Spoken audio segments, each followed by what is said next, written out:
I'm Logan Crawford, and right now on Spotlight, we're exploring a terrific book, a powerful book, an empowering book. It is called Stronger Together, My MS Story by Cohen.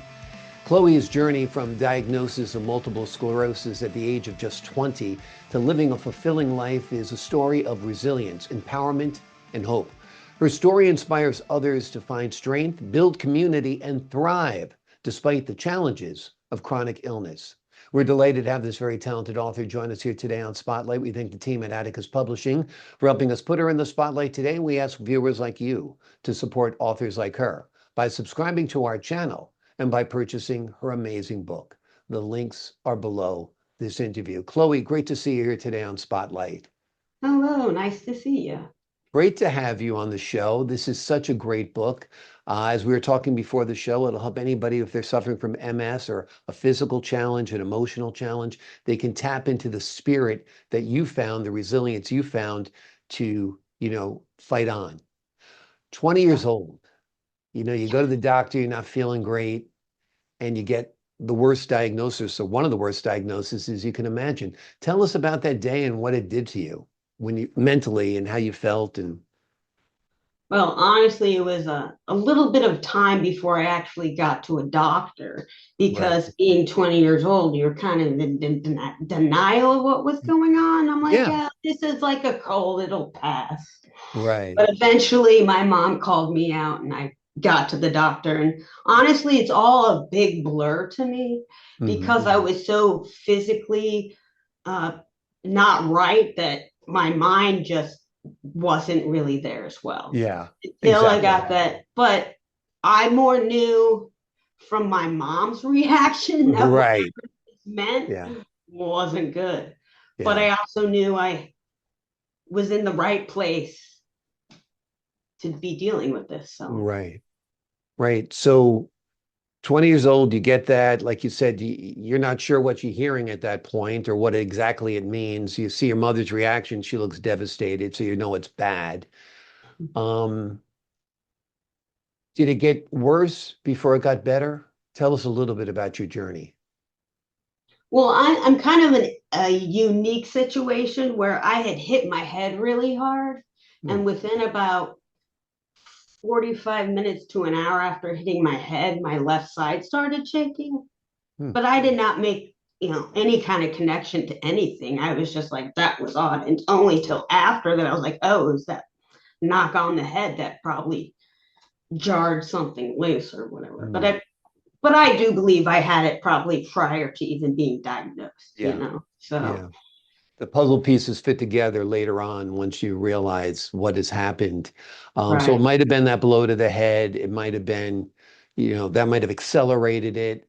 Um, Right.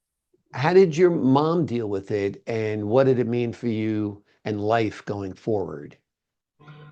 Well, it was interesting because my mom is a therapist or was a retired therapist, and she had worked with clients with MS. Mhm. So that was her knowledge. And her client had been a ballerina and she was diagnosed and obviously could no longer dance. So my mom probably thought the worst possible case, but at the same time, she knew how this woman had progressed. And she also knew how different this disease was for each individual.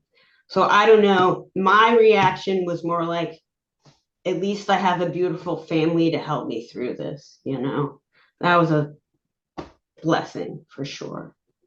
So you got into a good mindset right away. Like, okay, I've been thrown a curveball. We're going to Mhm. deal with it. I'm surrounded by people who love me. And was there any treatment you needed? Was there any medications you needed? Did it go into remission at all? Tell us a little bit about that aspect of it. Because like you said, it's almost a spectrum disorder because some people get MS and are minimally affected, and other people are Right. severely affected, right? Right. Well, there's four different types of MS too. It might even be five now. And each one has a different severity but each individual's experience is their experience. So you can't really compare. Um, but I do know that I was lucky to have a good support system. It was very challenging to be so young and everything, every hope and wish you had for your future. College. I was a cellist and I could no longer use my left arm. So what was I going to be now? That was what defined me, you know. Right. But, you know, we adapt. And that's the one thing MS teaches you is how to roll with the punches. Yeah. And some people have a harder time rolling with the punches, but it's all about your attitude. Yeah. If you have a positive attitude, and yes, there are rough spots, but if Right. you can always see there, it might be a light out there and grab it. And that's what I did. And I'm Yeah. really grateful because I want to say the MS community is the strongest. Oh, you asked me about medications. Yeah. I am so sorry. I've been That's doing this okay. too long. No worry. I also gave you like a 5-part question, so that's part of it. Yeah. Well, first of all, I was diagnosed in 98. And at that time, there was only four drugs of it. No, yeah, four drugs available to slow the progression of the illness.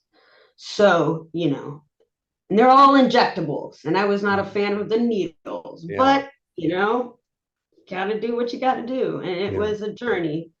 So I was put on one of those drugs right away, stuck on it for 10 years, but I kept progressing. And at that time, they didn't have any stronger drugs yet. Right. So my neurologist like, let's try a double dose. And it was not fun. The side effects were horrendous, but I pushed on through. Right. And eventually in 2017, I started Ocrevus, which is one of these new infusion medications, which you only have to do once every 6 months versus an every other day injection. And I had intramuscular injections, not just subcutaneous. So, yeah. Right. So I'm very happy that's gone. Yeah. But I also have to say that since I started that medication, I have had no new lesions. My symptoms are so minimal that I'm just so grateful for science. And Wonderful. Yeah. yeah, I mean, And who knows what the future holds? you don't, no Yeah. one does, I you mean, know, but it could be great. It could be wonderful. You right. might feel completely free of MS eventually. I interviewed Christopher Reeve when he was a quadriplegic. I interviewed him 3 times during the course of his career. And what kept him going was the hope that he was going to walk again. He was determined he was going to walk again. He walked with an exoskeleton to try to Yeah. walk again. He did everything in his power to walk again. So hope is real. Hope is powerful. Hope keeps you moving. How did you keep your hope alive? That's a really good question. How did I? Maybe you're just wired that way, that you're a I positive think person. honestly, I think I am. It Yeah. started, like I went to a really great summer camp and they Mhm. taught me so much strength in myself that I think those tools I definitely used to push me through. Like you see the peak up there and you're gonna make it. Yeah. I don't know. Yeah. That's wonderful. Well, yeah, attitude is so important. I know you stressed that in the book. You work now with others who have MS? I started a support crew back in 2005 for at that time it was people 25 and under. Mhm. Then we kept growing and we kept getting older. It was 40-ish and under for a while.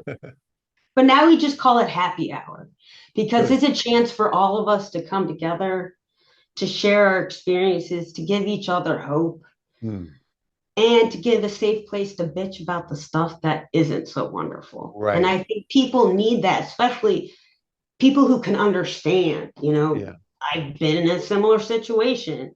This is what I did to help. Yeah. Oh, I, on the other hand, went that route. And then people can all work together to kind of help each other out. And it's more like a family, really, Yeah. now. Yeah. Somebody's been through it. Somebody Yeah. you can commiserate with, you can laugh with, complain to, and they get it. And Yep. that's important. You mentioned before you were a cellist, but music still is a big part of your life. You worked as a DJ. Tell us a little bit about that. That must have been wonderful to get back into music, right? Well, I started DJing in high school, or I learned how to DJ in high school. So I was like 16, 17. Went away to college and I'm like, I'll put the decks away. Like, I still have my cello. But then getting MS, and I'm like, I need a music outlet. And so I was like, okay, I guess it's time to whip out those turntables again. And that was Mhm. probably like 2000. Right. 2000. Yeah. And it was a safe way for me to create music because at that time I couldn't stand for very long. So it was like, well, at least if I'm DJ and I do it, I've always done it at home. I did it online for many years because it Mhm. was safe. Yeah. I could sit down when I needed and stand Right. up and get back. Right. So, but I really think I still got to express my musical skill in a Mhm. different way, but it was still giving me the same feeling. So that's Wonderful. yeah, Yeah. adaption. Exactly, exactly. It's really the key to all of life, healthy Right, or unhealthy, right. because there are all kinds of curveballs thrown at you that nobody expects. You have to Right. learn to adapt. Life is a redemption story in many cases. You pick yourself up, you dust yourself off, and you Mhm. keep on going. What do you hope readers take away from Stronger Together? I'm hoping that they can find a sense of hope, a sense of community, a sense of understanding. Regardless of your health status, I'm hoping this book can kind of teach you to look at life through a different lens for a minute. You know, step back when stuff's hard for you. You can be like, it could be worse, it could be better, but I'm here right now, and this is the moment. You choose. Exactly. Exactly. I think that's great advice, to choose the right response, to choose hope, to choose resilience. We don't really have a choice, right? Right, right, We're going to recoil and go hide and be miserable all the time or get right. out there and live the life. And everybody is fighting a battle. Yep, You just don't see it. Some people you can see it, some people you can't. Some right, people have got it better than others, some people have it worse. And some of the people who have it the absolute worst, you can't see it all. So right. that's a big reason to be kind to each other as well. Yes, And this book is a true kindness that you're giving to the readers out there and our viewers today because it's a beautiful book. It's a book of resilience, survival, and strength. It's called Stronger Together, My MS Story. It documents Chloe's journey from diagnosis of MS at just 20 years old to living a life that is fulfilling, a life of resilience, empowerment, and hope. Her story will inspire you to find strength, build community, and thrive despite whatever your challenge might be. Chloe, thank you so much for joining me here today on Spotlight. thank you so much, Logan. Great speaking with you. I appreciate your time and your insight.